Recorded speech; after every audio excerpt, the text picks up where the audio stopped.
Hello everyone, welcome to commerce studies. इस YouTube channel पर आपको 11th और 12th कॉमर्स के फुल सिलेबस के रिवीजन लेक्चर्स 4 सब्जेक्ट्स के अवेलेबल होंगे।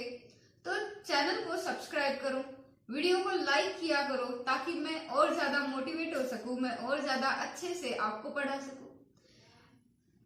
तो अब हम आपके सेक्रेटरियल प्रैक्टिस इस सब्जेक्ट का आज चैप्टर नंबर 1 रिवाइज करेंगे।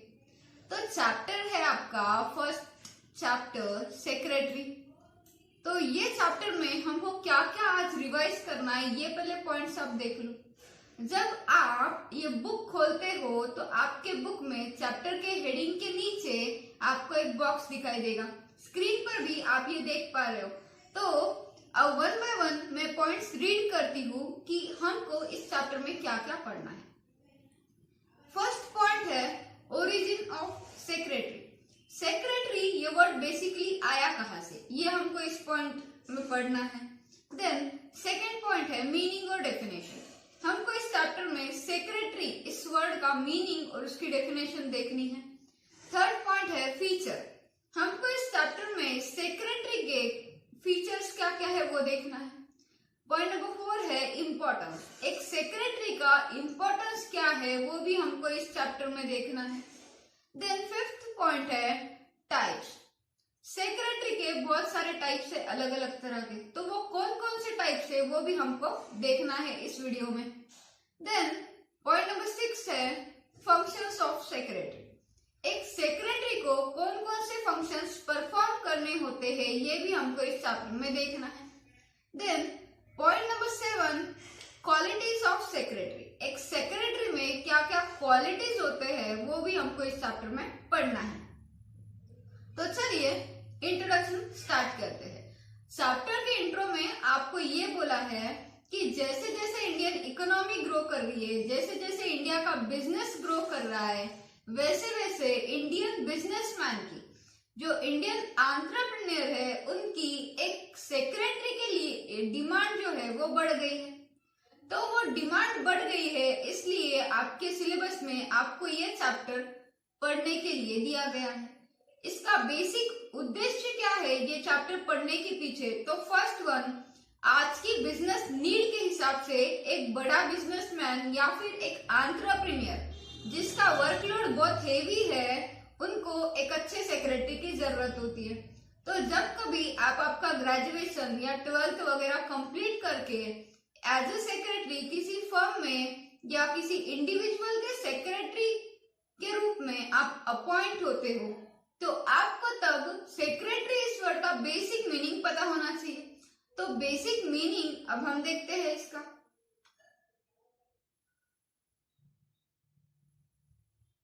अब सेक्रेटरी ये वर्ड आया कहां से? तो लैटिन लैंग्वेज का ओरिजिन की अगर हम बात करें तो लैटिन लैंग्वेज में एक वर्ड था। वर्ड क्या था? सेक्रेटरियस। सेक्रेटरियस का इंग्लिश में मीनिंग क्या होता है? स्क्रीन पर देखिए, अ कॉन्फिडेंशियल राइटर और officer with whom secrets are entrusted by employer. मतलब एक ऐसा कॉन्फिडेंशियल राइटर, एक ऐसा ऑफिसर जिसके साथ एक बिजनेसमैन, एक एंटरप्रेन्योर अपने सारे सीक्रेट्स शेयर करता है। देन सेकेंड ओरिजिन को अगर हम देखें तो वो है रोमन एम्पायर। वहां एक वर्ड था स्क्राइबी, जिसका इंग्लिश मीनिंग है अ प्रोफेशनल लेटर राइटर और one who maintains confidential records. मतलब एक ऐसा प्रोफेशनल बंदा जो एक बिजनेस के कॉन्फिडेंशियल रिकॉर्ड्स मेंटेन करता है। तो अब बात करते हैं इंडियन हिस्ट्री की। इंडियन हिस्ट्री में आपको सेक्रेटरी का ओरिजिन कहाँ मिलता है? अमात्य, सचिव और चिटनीस, ये जो 3 वर्ड है वो इंडियन हिस्ट्री में एज सेक्रेटरी यूज किए जाते हैं। अब इसका मतलब क्या है? तो person who does secretarial work, एक ऐसा बंदा जो सारे सेक्रेटरियल काम देखता है, उसको हम सेक्रेटरी, अमात्य, सचिव ऐसा बोलते हैं इंडिया में। अब हम बात करते हैं इसके मीनिंग की। तो मीनिंग के लिए आप डायरेक्टली पॉइंट नंबर 2 पर आ जाइए। पॉइंट नंबर 2 में जो नीचे का सेकंड पैरा है उस पर एक लाइन है, the company secretaries Act 1980 defines company secretary a person who is a member of Institute of Company Secretaries of India. एक कंपनी सेक्रेटरी मतलब कौन होता है, यहाँ पे उसको डिफाइन किया है सिंपल लैंग्वेज में। एक कंपनी सेक्रेटरी मतलब इंडियन कंपनी सेक्रेटरीज एक्ट 1980 के हिसाब से अगर देखा जाए, कंपनी सेक्रेटरी मतलब वो बंदा जो ICSI institute of company secretaries of India का मेंबर है, ऐसा यहाँ पर बोला गया है। देन अब हम बात करते हैं फीचर्स ऑफ सेक्रेटरी। तो यहाँ पे देखिए आपको एक डायग्राम दी गई है, आपको स्क्रीन पर दिख रही होगी ये डायग्राम। अब फटाफट से हम इसके फीचर्स देखते हैं। फर्स्ट फीचर है इंडिविजुअल। तो आप किसी फर्म को, किसी बिजनेस फर्म, किसी पार्टनरशिप फर्म को एज ए सेक्रेटरी अपॉइंट नहीं कर सकते। सेक्रेटरी एक इंडिविजुअल बंदा होता है, आप एक इंडिविजुअल को ही एज ए सेक्रेटरी अपॉइंट कर सकते हैं। Second point, duties. सेक्रेटरी की ड्यूटीज क्या क्या है वो अब हमको देखना है। यहाँ पर एक लाइन दी गई है, a secretary has to perform routine and administrative duties such as correspondence, conducting meeting, maintaining records and etc. etc. यहाँ पे बोला गया है कि एक सेक्रेटरी के ड्यूटीज क्या क्या होते हैं। जो रूटीन फंक्शन है ऑर्गेनाइजेशन के, बिजनेस के, पहले तो सबसे पहले वो परफॉर्म करना। देन बाकी एडमिनिस्ट्रेटिव ड्यूटीज जो भी है इसके वो परफॉर्म करना। और सबसे लास्ट में यहाँ पे एक लाइन दी है, In recent times, secretary has to ensure legal compliance. एक सेक्रेटरी को आज की डेट में कंपनी के या फिर किसी बिजनेस के जो लीगल कंप्लायंस है उनका भी ध्यान रखना होता है।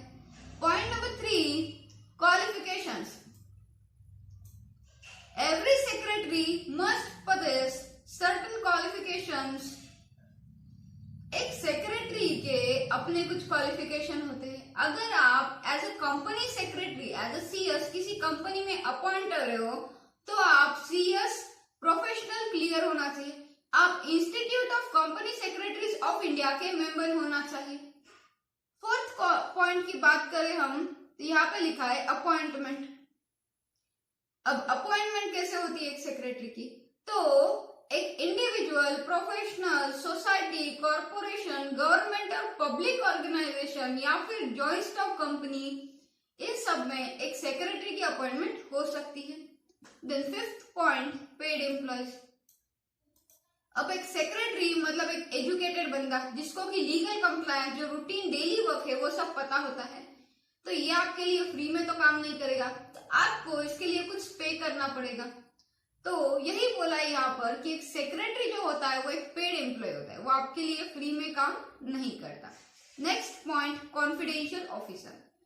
हमने मीनिंग में देखा था, देखो कॉन्फिडेंशियल इंफॉर्मेशन जो है वो एक सेक्रेटरी रिकॉर्ड वगैरह करता है।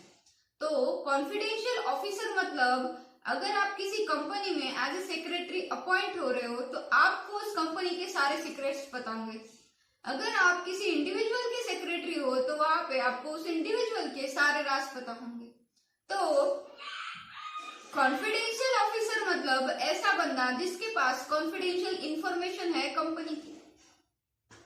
देन उसके बाद रिप्रेजेंटेटिव। अगर आप एक CS हो और आप किसी कंपनी में या फिर किसी इंडिविजुअल के सेक्रेटरी हो तो आपको एज ए रिप्रेजेंटेटिव भी माना जाता है। अगर आप किसी कंपनी के सेक्रेटरी हो तो आप उस कंपनी को रिप्रेजेंट करोगे, और अगर आप किसी इंडिविजुअल के सेक्रेटरी हो तो आप उस बंदे को रिप्रेजेंट करेंगे। Point number 8, that is qualities. अब एक सेक्रेटरी में क्या क्या क्वालिटीज होते हैं, तो यहाँ पर कुछ क्वालिटीज दिए हैं। Qualities like intelligence, tact, loyalty, cooperation, leadership, orderliness and knowledge, ये कुछ यहाँ पे क्वालिटीज दी गई है। तो बेसिक नॉलेज होना कंप्यूटर का, किसी को बात करने की टैक्ट जो है वो आनी चाहिए। देन लॉयल्टी वगैरह है, जो भी लॉयल्टी है वो उसकी होनी चाहिए, मतलब वो भरोसे के लायक होना चाहिए। देन अब हम बात करते हैं इंपॉर्टेंस ऑफ अ सेक्रेटरी की। एक सेक्रेटरी के इंपॉर्टेंस क्या क्या है। Expert advice and guidance. यहाँ पर फर्स्ट पॉइंट है एक्सपर्ट एडवाइस एंड गाइडेंस। तो एक सेक्रेटरी जो होता है एक पढ़ा लिखा बंदा होता है, तो वो अपने कंपनी को या फिर उस इंडिविजुअल को बहुत अच्छे से गाइड कर पाता है। सेकंड, एडमिनिस्ट्रेटर, एक सेक्रेटरी को day to day administrative work भी देखना पड़ता है। देन थर्ड पॉइंट है कस्टोडियन ऑफ सीक्रेट इंफॉर्मेशन। ये सबसे इंपॉर्टेंट पॉइंट है।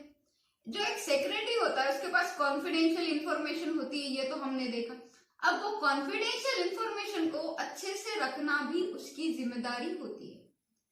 फोर्थ पॉइंट है करस्पॉन्डेंट। इस पॉइंट का मतलब है, यहाँ पे एक लाइन दी है, इनवर्ड एंड आउटवर्ड करस्पॉन्डेंट। तो कंपनी जो होता है, सेक्रेटरी होता है, कंपनी सेक्रेटरी, उसको कंपनी के साथ और कंपनी के कस्टमर्स के साथ बहुत अच्छा कोऑपरेशन करना होता है, करस्पॉन्डेंस करना होता है, मतलब दोनों को साथ लेके चलना होता है। Fifth point, legal compliance officer. एक सेक्रेटरी जो होता है उसको लीगल जो भी कंप्लायंस है ऑर्गेनाइजेशन के या फिर इंडिविजुअल के बिजनेस रिलेटेड, तो वो सारे देखना होता है। सिक्स्थ पॉइंट है कंडक्टिंग मीटिंग्स। जब आप सेक्रेटरियल प्रैक्टिस 11th कॉमर्स में ही आगे नेक्स्ट चैप्टर पढ़ोगे, तब आप ये मीटिंग्स के 2 चैप्टर पढ़ने वाले हैं। तो बहुत डिटेल में तब हमको पढ़ना है मीटिंग्स कैसे कंडक्ट होती है। अभी यहाँ तो बेसिकली सिर्फ इतना बोला है कि एक सेक्रेटरी की सबसे बड़ी ये जिम्मेदारी है कि वो मीटिंग्स अच्छे से कंडक्ट करे। Then 7th point, link between management and staff. जो एक सेक्रेटरी होता है वो कंपनी के टॉप मैनेजमेंट में होता है और वो कंपनी का एम्प्लॉय भी होता है, तो वो दोनों के साथ जुड़ा हुआ होता है, टॉप मैनेजमेंट भी और जो बाकी एम्प्लॉयज है उनके साथ भी। तो उसको लिंक कर दोनों को साथ में लेके चलना होता है, मतलब वो एक लिंक होता है दोनों के बीच। Then point number 8, fulfilment of secretarial standards and secretarial audit. जो भी ICSI institute of company secretaries of India secretarial standard issue करता है, वो भी उसको फुलफिल करने पड़ते हैं। अब हम देखेंगे types of secretary. Types of secretary में मेन 2 टाइप्स है, एक पर्सनल सेक्रेटरी और एक है इंस्टीट्यूशनल सेक्रेटरी। अब इंस्टीट्यूशनल सेक्रेटरी के बहुत सारे पॉइंट्स हैं। Secretary of a non profit association, secretary of cooperative society, secretary of a joint stock company and secretary of a government department. Fifth है अदर बॉडी कॉर्पोरेट्स। अब 1 bye 1 हम ये detail में देखेंगे। एक पर्सनल सेक्रेटरी, एक personal secretary मतलब एक ऐसा सेक्रेटरी जो किसी इंडिविजुअल ने रखा है खुद के लिए। तो उसकी अपॉइंटमेंट कैसे होती है? एक जो बिजी इंडिविजुअल होता है, जिसके पास वर्कलोड बहुत होता है, उनको एक काम, हाथ के नीचे काम करने वाला बंदा चाहिए, मतलब जो उनके रूटीन फंक्शंस देखे। जैसे एक डॉक्टर को जो वहां पे एक बंदा होता है जो हमारी एंट्री लेता है कि किस किस का नंबर है किसके बाद हॉस्पिटल में जाने के लिए, तो एक कंपाउंडर की जरूरत होती है डॉक्टर को। तो यहाँ पे वही बोला है, जो लॉयर्स, इंजीनियर्स, CA, एक्टर्स होते हैं, उनको भी एक सेक्रेटरी, पर्सनल सेक्रेटरी की जरूरत होती है। अब इसके क्वालिफिकेशंस क्या है? तो एज सच ऐसे कोई क्वालिफिकेशन नहीं बोले कि आपने ये करना चाहिए वो करना चाहिए, नहीं, बस आपको बेसिक नॉलेज होना चाहिए, आप ग्रेजुएट होने चाहिए, कम्युनिकेशन आपका अच्छा होना चाहिए, नॉलेज होना चाहिए आपके पास उतने स्किल्स होना चाहिए, और एट द लीस्ट आपका एक इंटरव्यू लिया जाएगा, उसके बेसिस पे आपको सिलेक्ट किया जाएगा। सेकेंड है इंस्टीट्यूशनल सेक्रेटरी। अब इसके हम टाइप्स देखेंगे। Secretary of a non profit association. एक नॉन प्रॉफिट एसोसिएशन मतलब ऐसी एसोसिएशन, हम इसको अकाउंट्स में देखेंगे, जो प्रॉफिट कमाने के लिए नहीं बैठी है, जो सोसाइटी को कुछ बेनिफिट प्रोवाइड करने के लिए, सोसाइटी के अच्छे के लिए काम कर रही है। जैसे कि कोई चैरिटेबल ट्रस्ट, कोई एजुकेशनल ट्रस्ट, जैसे कि कल्चरल, आर्ट, स्पोर्ट्स एक्टिविटी को प्रमोट करने वाली ऑर्गेनाइजेशंस। इसमें सेक्रेटरी का अपॉइंटमेंट कैसे होता है? इसमें बोला गया है कि सेक्रेटरी को, जो सेक्रेटरी अपॉइंट होता है वो एक ग्रेजुएट होना चाहिए, उसको थोड़े बहुत रूटीन फंक्शंस, उसको नॉलेज अच्छा होना चाहिए, उसके स्किल्स होने चाहिए।